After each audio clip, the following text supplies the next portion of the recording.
On Christmas Eve 1971, a 17-year-old girl boarded a plane with her mother in Lima, Peru. She wasn't thinking about death. She wasn't thinking about survival. She was thinking about seeing her father. The flight was supposed to be routine, a short domestic journey over the Amazon rainforest. The aircraft, Lancer Flight 508, climbed into storm clouds as passengers settled in, unaware they were flying into one of the most violent weather systems imaginable. Lightning struck the plane, not near it, not around it, but directly into it. In an instant, the aircraft exploded mid-air. Passengers, seats, luggage, metal, all of it was torn apart, went hurling through the air and scattered across miles of jungle below. There was no warning. No time to react, no heroic final moment, just death and destruction. And then, silence, because one passenger was still alive. Juliane Koepcke, who fell from approximately 10,000 feet, was still strapped to her row of seats, spinning through open sky toward the Amazon below. Think about that for a moment. No parachute, no control, and seemingly no hope. Scientists later estimated her fall speed exceeded 100 miles per hour. At that velocity, an impact with solid ground below is almost always fatal. The human body simply cannot absorb that force. But Juliane didn't hit solid ground. She fell into the rainforest canopy, a dense, layered web of branches, vines, and leaves that acted like a giant natural cushion. Each layer slowed her descent just enough to keep her alive. Even then, survival should have been impossible. She lost consciousness before impact. When she woke up hours later, she was lying alone on the jungle floor, surrounded by wreckage, bodies, and silence. Her collarbone was broken. Her right arm was deeply gashed. She had a concussion. Maggots would later infest her wound.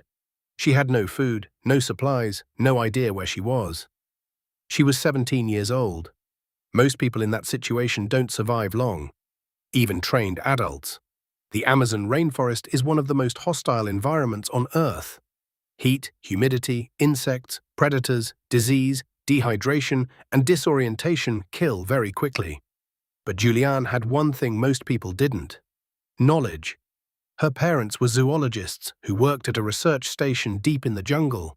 She had grown up learning how the rainforest worked, what to fear, what to avoid, and most importantly, how to navigate it. Instead of panicking, she made a decision that would save her life. She followed the water. Her father had taught her that in the Amazon, streams eventually flow into larger rivers, which in turn flow into human settlements. It was a simple survival rule, but one that separated life from death. Barefoot, injured, half-blind in one eye from swelling, she began walking, one step at a time, through mud, vines, insects, and oppressive heat. Alone. Day 1 passed, then day 2, then day 3. She found no survivors, no rescuers, no signs of civilization, only a deadly jungle that stretched endlessly in every direction. Search teams were looking for the plane, but from the air, the wreckage was almost invisible beneath the dense canopy. To them, the jungle looked untouched, pristine, silent. To Juliane, it was a maze designed to swallow her. And yet she kept moving. Not because she was fearless, not because she believed rescue was certain, but because stopping meant dying. This is where her story begins to shift from tragedy to something else entirely, something deeper, something that fits perfectly with the legacy code. Because survival at this level is not just physical, it is psychological. At some point, every human being faces a moment where the comfortable story of their life ends and a new one begins. A story defined not by plans or expectations, but by raw will. Juliane's story is one of the most powerful real survival stories in history, not just because she lived through the fall, but because of what came next. For 11 days, she walked through hell, and what she encountered along the way would test every instinct, every memory, every ounce of strength she had left. The Amazon rainforest does not forgive weakness. By day 3, Juliane's injuries were worsening. Infection was setting in. Her wound had become a breeding ground for parasites. Every step was agony. Her body was running on almost nothing. She had found a small bag of candy near the crash site, her only food supply. It lasted days. After that, she had nothing. No survival gear, no clean water, no shelter, no protection. At night, the jungle came alive with sounds most people never hear outside of nightmares. Predators moving through the undergrowth, insects buzzing in relentless waves, distant cries echoing through the darkness.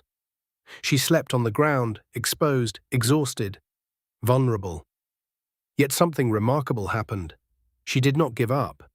Many survivors later describe a strange mental shift in extreme situations, a narrowing of focus, where the mind stops thinking about the future and concentrates only on the next action required to stay alive. Find water. Take another step. Stay awake. Keep moving. This survival mindset is now studied in psychology and search and rescue training. It's one of the key factors that determines who lives and who doesn't in extreme situations.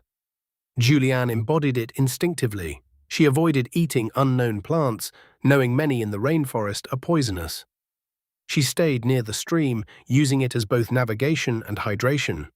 She kept moving during daylight, resting when she had to, conserving energy. Then came one of the most horrifying moments of her ordeal. She noticed movement in her wound. Maggots. For most people, panic would be the natural response. But Juliane remembered something her father had taught her, that maggots, while revolting, often eat only dead tissue and can actually prevent worse infection. So she endured it. No drama, no breakdown, just acceptance. This wasn't courage in the heroic sense. It was something much quieter, something more primal, the refusal to surrender to circumstances. If you've ever wondered how to develop mental toughness in extreme situations, her story is a real-world masterclass. Not motivational quotes, not theory, raw human resilience in action. Days blurred together. She hallucinated at times. She stumbled. She fell. She kept going. On the 10th day, something changed. She found a boat. An actual wooden boat tied near the riverbank was evidence that humans had been there recently. Nearby was a small hut, a logging camp used by local workers. Inside, she discovered fuel. She remembered that kerosene can kill parasites, so she poured it into her wound, an excruciating act that forced dozens of maggots to surface. She removed them one by one. Imagine the strength required for that. Not physical strength, but the kind that comes from a deep, almost stubborn refusal to die. That night, she stayed at the camp, the first real shelter she had experienced since the crash. And the next day, the 11th day, help finally arrived. Local lumber workers returned to the camp and found a thin, injured girl sitting there, calm but barely alive. At first, they didn't believe her story. It sounded impossible. But it was true. She was the sole survivor of Flight 508. If this story is hitting you in the gut right now, take a second and let me know in the comments. Stories like this remind us what human beings are truly capable of when everything else is stripped away. Because this video isn't just about one girl's survival, it's about the hidden strength most people never discover until life forces it out of them. Out of 92 people on that plane, only 14 initially survived the crash. Juliane was the only one who made it out of the jungle alive. Why? Experts who study survival stories often point to a combination of factors that dramatically increase the chances of survival in disasters. Knowledge, calm decision-making, purpose, movement, hope without illusion. Juliane had all of them. She knew how the jungle worked. She avoided panic decisions. She followed a clear survival strategy. And perhaps most importantly, she never allowed herself to believe that rescue was impossible. Her survival story has since become one of the most studied real-life survival stories in aviation history and disaster psychology. It demonstrates something profound. Survival is rarely about strength alone. It is about alignment between knowledge, mindset, and action.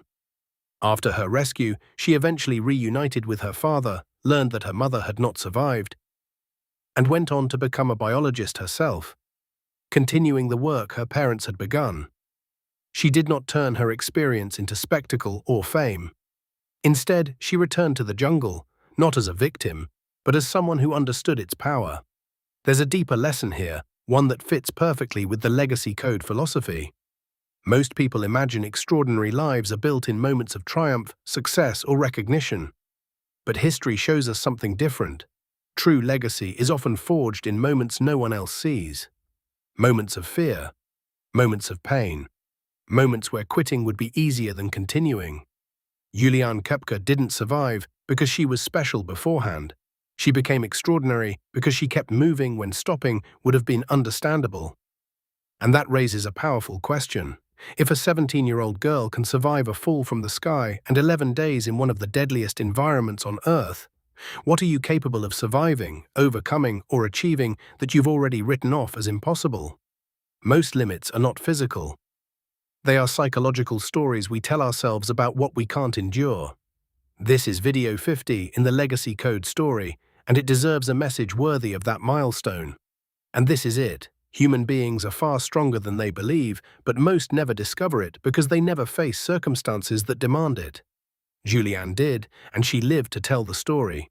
If this video resonated with you, give it a like and subscribe so that we can continue this journey together.